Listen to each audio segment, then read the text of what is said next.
நாம இப்போ பார்க்க போறது பொய் சொல்லும் பழக்கத்தால பிரச்சனையில மாட்டிக்கிட்ட 2 பசங்களின் கதை. உண்மைய சொன்னாலும் யாரும் நம்பல. அப்புறம் என்ன நடந்தது? வாங்க கதைக்குள்ள போலாம். கிரீன்வுட்னு ஒரு நகரம் இருந்துச்சு. அர்ஜுன், அனன்யான்னு ஒரு கணவன் மனைவி இருந்தாங்க. அவங்களுக்கு 2 குழந்தைகள் இருந்தாங்க, விஹான், அனிகா. விஹானுக்கு 8 வயசு ஆகுது, அனிகாவுக்கு 7 வயசு ஆகுது. விஹான், அனிகா, பிளேட்ல இருக்கிற எல்லா சாப்பாட்டையும் காலி பண்ணுங்க, வீணாக்க கூடாது. மம்மி, நான் எல்லா சாப்பாட்டையும் நானே சாப்பிடுவேன். இந்த அனிகானா வேஸ்ட் பண்ணுவா.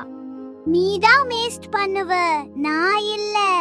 சரி சரி, 2 பேரும் சண்டை போடாம சாப்பிடுங்க. சாப்பிட்டு முடிச்சதும் அவங்க ரூமுக்கு ஓடி போயிட்டு அங்க இருந்த எல்லா பொம்மைகளையும் எடுத்து கீழே போட்டு விளையாட ஆரம்பிச்சாங்க. அனிகா, மம்மி வர சத்தம் கேக்குது. 2 பேரும் உடனே நின்று ஒருத்தரை ஒருத்தர் பார்த்தாங்க. வா, அமைதியா உட்காரலாம். யார் இதெல்லாத்தையும் இப்படி பண்ணது விஹா? மம்மி, இங்க ஒரு குரங்கு வந்துச்சு, அதான் இப்படி எல்லாம் பண்ணிருச்சு.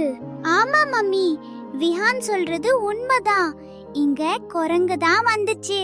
2 பேரும் சின்ன விஷயத்துக்கெல்லாம் பொய் சொன்னதை நினைச்சு மனசுக்குள்ள வருத்தப்பட்டாங்க. விஹான், மம்மியும் டாடியும் ஷாப்பிங் போயிட்டு வரோம், அனிகாவை பாத்துக்கோ. அவங்க அப்பா அம்மா வெளியே போனதை பார்த்து 2 திருடர்கள் மெதுவா வீட்டுக்குள்ள வந்தாங்க.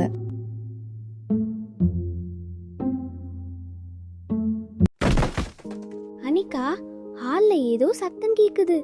திருடன் வந்துட்டானோ? நான் அப்பாவுக்கு கால் பண்ணி பாக்குறேன், ஆனா அப்பா போன் எடுக்கல. இப்போ என்ன பண்றது விஹான்? எனக்கு ஒரு யோசனை இருக்கு.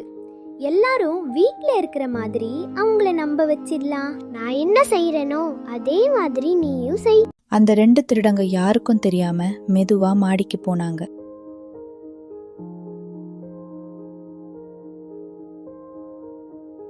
ரெண்டு பசங்களும் திருடங்களையே பார்த்துக்கிட்டு இருந்தாங்க. விஹான் உடனே, அனிகா, நீ ஒழுங்கா படிக்கலனா நான் மாடியில இருக்கிற தாத்தா கிட்ட சொல்லிடுவேன். 2 திருடங்களும் அதை கேட்ட உடனே மாடியில இருந்து கீழே வந்தாங்க. 2 திருடர்களும் மாடியில இருந்து கீழே வந்து நேரா கிச்சனுக்கு போனாங்க.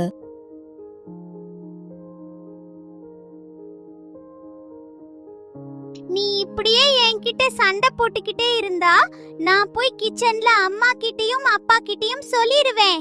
திருடர்கள் 2 பேரும் பயந்து சோஃபா பின்னாடி ஓடி போய் ஒளிஞ்சுக்கிட்டாங்க. நீ என்ன சொன்ன? வீட்ல பெரியவங்க யாரும் இல்லைன்னு சொன்ன. சும்மா இருடா, உள்ள யாரோ பேசுற மாதிரி சத்தம் வருதே. நாம இங்க இருந்தா மாட்டிக்கலாம். இப்ப என்ன செய்யறது? நல்லா மாட்டிக்கிட்டோண்டா. பேசாம இங்கிருந்து மெதுவா வெளியே போயிடலாம். 2 பேரும் அங்கிருந்து மெதுவா வெளியே போயிட்டாங்க.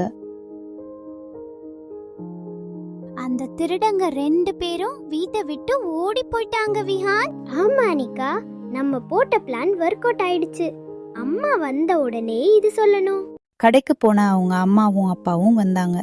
பசங்க உடனே ஓடி வந்து, மம்மி, மம்மி, எதுக்கு இவ்ளோ வேகம்? மெதுவா வா. மம்மி, மம்மி, நேத்து ஒரு திருட வந்தான்.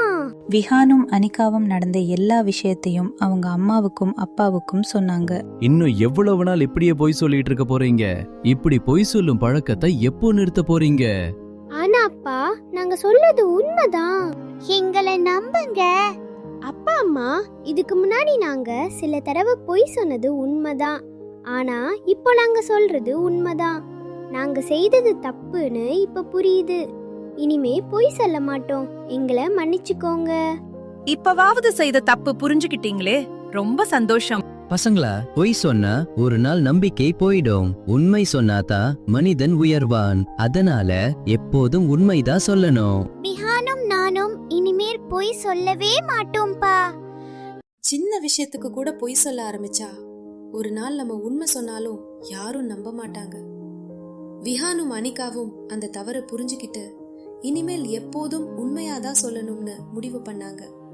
அதனால நாமும் என்ன செய்யணும் தெரியுமா? எப்போதும் பொய் சொல்லாம உண்மையே சொல்லணும்.